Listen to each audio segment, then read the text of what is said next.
also launch the Yeah, poll for the audience to actually great. please. Omer, thank you for a very insightful discussion today.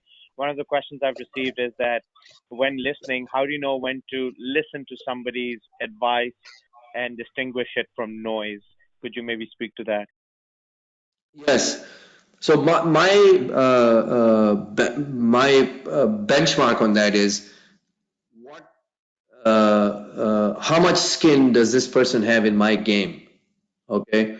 If this person is just giving me advice because he wants to be nice to me, then you know how to handle that advice. Okay.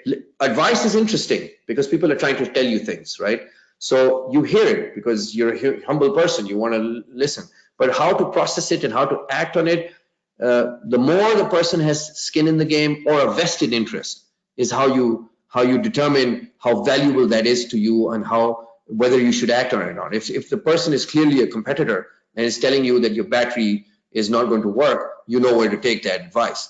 If the person is just hanging out and he doesn't know anything, or he's just somebody who reads on the internet about batteries and he says, well, chemical batteries are going to be hard to displace, or you should think of adding some chemicals to your batteries, well, then you know where he's coming from.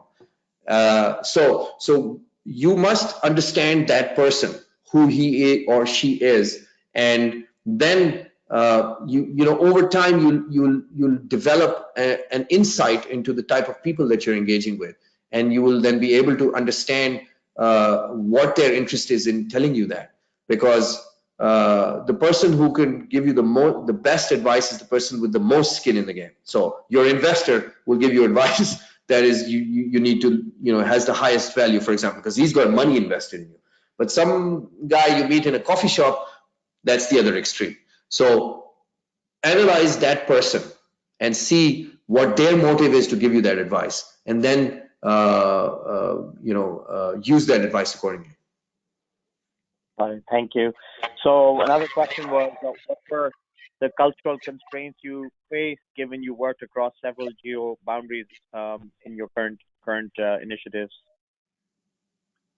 Yeah, that's a very interesting question. I'm glad you thought of it.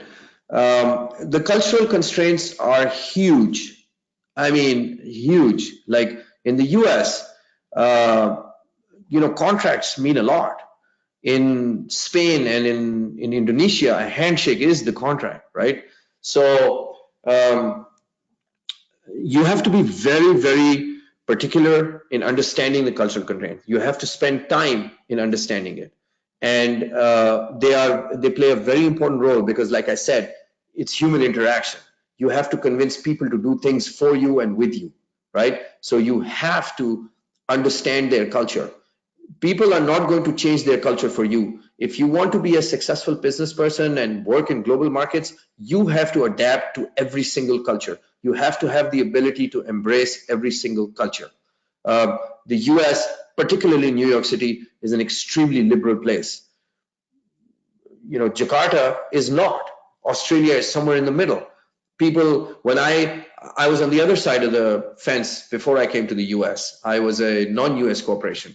When I came here and I go to meetings, I'm an American company. People actually say that to me. Oh, your contract, you're an American company, will be one-sided. That's the perception. But I get it, right? But my Chip and Paul in the beginning in the meetings would say, why do they say this? And I'm saying, guys, that's what the world thinks of you. So you have to be very particular about the cultural norms and understand people's culture. And you can do that by befriending people, having coffee with them, and understanding what is important to people. If you're late in New York City, everyone knows that 1 minute late, it's bad. It's horrible.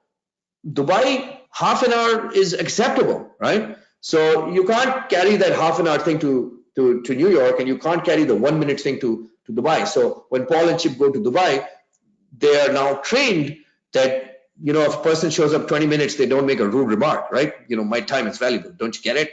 So you have to learn, and you have to accept, and you have to operate within the cultural norms of every market that you're in.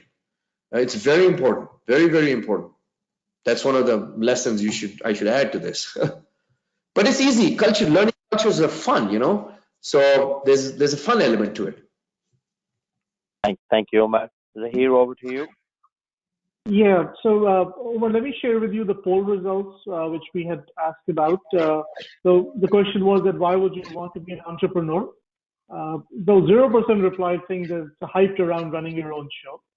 17% think that it was a no choice to them if they lost their job and they had to get into some business. 33% says I do have disruptive ideas which I cannot execute while at my current job. And 50% says I'm happy with my current job, no plans for entrepreneurship. I just wanted to get your thoughts on that and then we will close after that.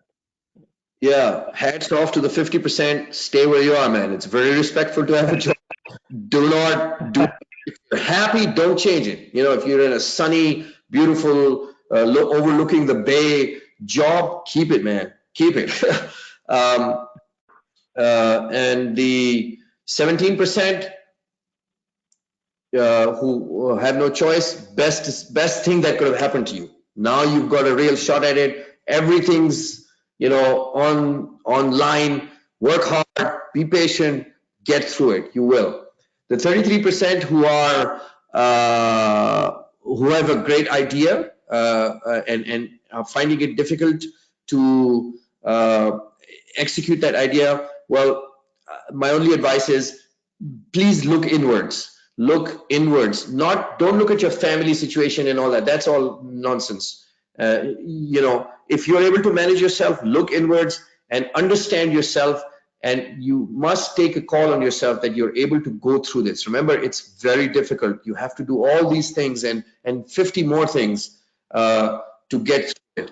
So if you think you are the person, you have the emotional makeup, or you can evolve and you can develop, then I would say, hey, take a shot at it, swing for the fences. But if you come to the conclusion that you're not that person and there's no way you're going to be thick-skinned, or you're not calm, or you're hyper, or whatever, it's going to be tough. I'm not saying don't do it. I don't know, but I'm definitely saying that, think it through and figure out a way to be able to handle that emotional side of you, because handling yourself is hard. It's very hard. And you being the center of everything, you have to be able to handle yourself first. All right, thank you so much. Taha, would you please close the webinar? Mr. Omer Ghani, thank you very, very much for